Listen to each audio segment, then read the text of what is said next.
My name is Michael Carter. I'm 38 years old. There was a time when saying that meant something more than age. It came with assumptions, with context, with a quiet respect I didn't question. Now, it's just a fact, like hunger or weather.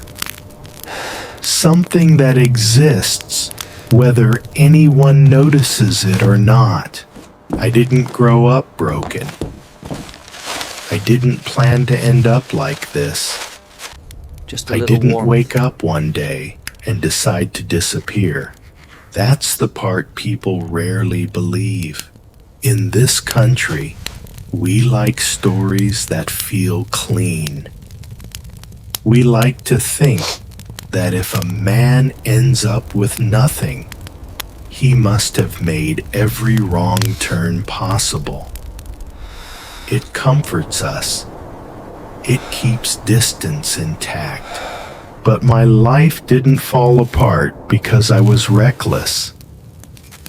It fell apart slowly, quietly, while I was still doing what I thought was right. I built a small business from nothing. No investors, no safety net, just work, risk, and long hours.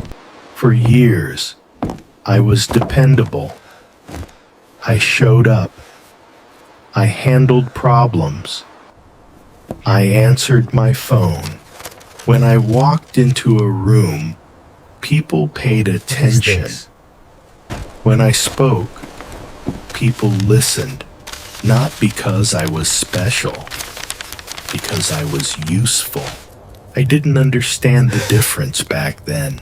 Success has a way of hiding things from you. It makes tolerance look like love. It makes silence look like respect. People forgave my flaws when things were going well. If I snapped, I was under pressure. If I pulled away, I was focused. If I missed moments, I was building something. I thought I was strong. What I really was insulated. When the business started slipping, it didn't crash. It leaked. Margins tightened. Payments slowed. Stress crept in quietly and stayed.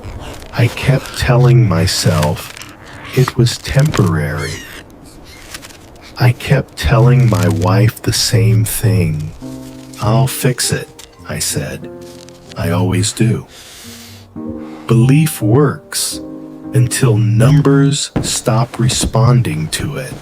I stopped sleeping. I stopped listening. I carried everything alone because I thought that's what men do. My wife didn't leave because I failed financially. She left because I disappeared emotionally. I was in the room, but never present. Alive, but unreachable. By the time I noticed the distance between us, it had already become normal. The day she left, there was no shouting, just exhaustion. She said, Still here. I don't know who you are anymore. I didn't argue, because I wasn't sure either. After the bankruptcy, something shifted in how people looked at me. Not openly, not cruelly, just differently. Calls stopped coming.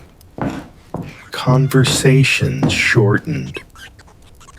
Invitations faded. In America, failure is uncomfortable. Thank you, little People friend. keep their distance from it, like it might spread. When you're moving forward, people walk beside you. When you stop, they pretend they didn't see you fall. I felt it everywhere. In grocery stores, at gas stations, in the way cashiers avoided eye contact when my card declined. I went from being asked what I was building to being asked what went wrong. One question assumes motion. The other assumes fault.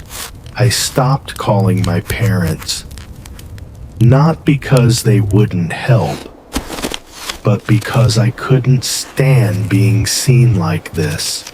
I had been proof that effort worked. What would I be now? Failure doesn't just belong to you. It reflects backward. So I disappeared, not dramatically, not bravely. I just didn't go anywhere.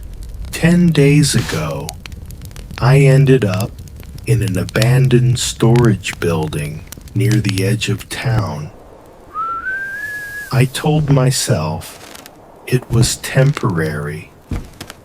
Everything feels temporary when you don't have a plan. The first night, I didn't sleep.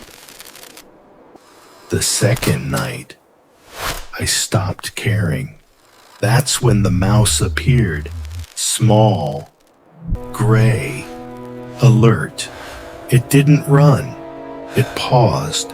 I realized how rare it is to be looked at without expectation. The mouse didn't know who I used to be, didn't care what I lost, didn't measure my worth by momentum. It just existed beside me. I shared crumbs, not out of kindness, but because eating alone felt worse. Day after day, it came back. No attachment, no judgment. In 10 days, that mouse stayed longer than most people did once I fell. That realization hurt more than I expected. When I was successful, people laughed at my jokes. They listened to my opinions. They treated my confidence as leadership. Now silence follows me. I've learned that when you're winning, mistakes are called lessons. When you're losing, the same mistakes become your identity. I didn't lose money alone. Still the same face. I lost permission to be human. No one asks if I'm okay. They assume the answer explains itself. But I'm still here. I still think. I still feel. They are still here. I still wake up with regret and fall asleep with memory. I didn't stop being a man when I stopped being useful. Living like this strips things down. Without schedules, time stretches. For you. Without expectations, performance fades. At first, the emptiness was loud. Then it became honest. I don't have to explain myself here. I don't have to make my story acceptable. I can just exist.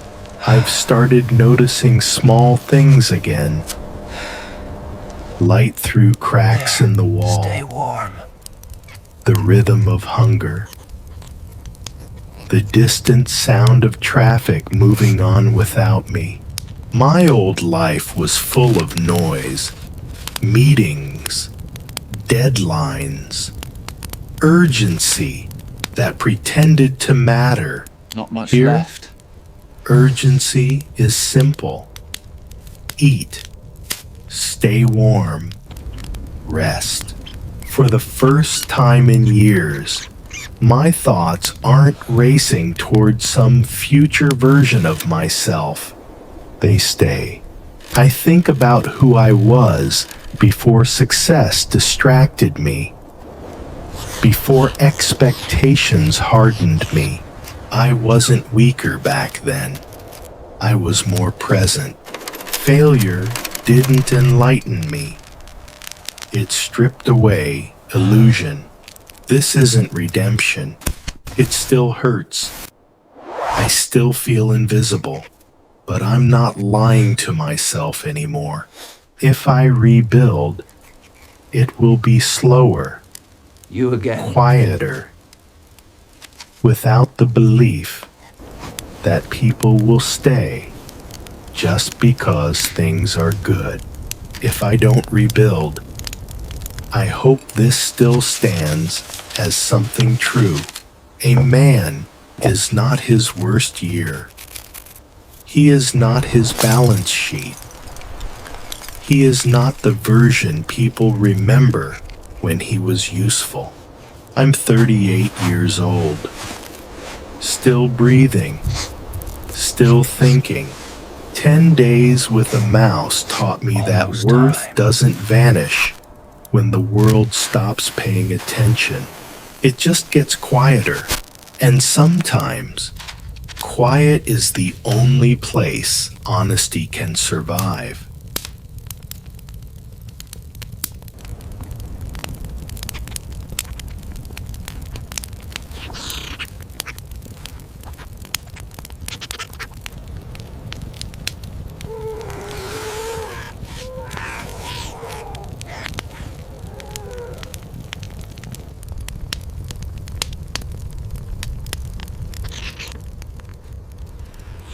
The mouse is gone now. I never gave it a name. I kept thinking there would be time. Tomorrow, maybe. When things felt less fragile. When this life stopped feeling temporary. I found it early in the morning. Still in a way that didn't belong to sleep. No sound. No struggle. Just absence where something had been. I sat there longer than I meant to.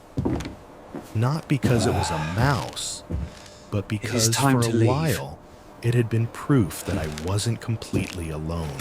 When it died, something became clear. I realized I couldn't end like that, quiet, unnoticed, without ever having tried to live again. It did what it could. Rest It now. lived as long as it was able. There was no shame in that. But I've already lived once. I've already built something. That means I don't get to disappear just because it's hard now. Its death didn't make me sad. It woke me up.